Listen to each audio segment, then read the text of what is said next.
Those who don't want to go under the expensive and uncomfortable treatment at a healthcare facility can find an effective solution for this problem at home. But this is actually possible only during the early phase of the disease, when there are not any signs of complications.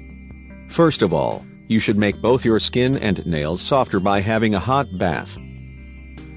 Add 3 tablespoons of baking soda in about 5 liters of water. Also, you can put some salt in it. Make sure that the water temperature doesn't go beyond 37 degrees Celsius. Then, you can pull out your ingrown nail. You should apply a sticking plaster on the affected area of the ingrown toenail. Thanks to this method, your toenail will become more accessible.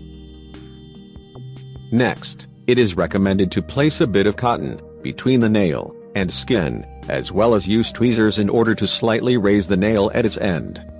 It is of a great importance to apply antibacterial cream, for example, iodine, on the cotton before placing it on the affected area. After 24 hours you should change the wrapper and cotton.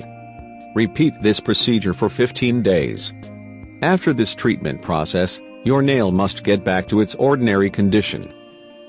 If you find it difficult to apply the cotton in this area, then you should apply a mixture of 1 ground of garlic clove, 1 tablespoon of raw honey, or aloe vera on the affected area, as this natural cream has potent antiseptic properties.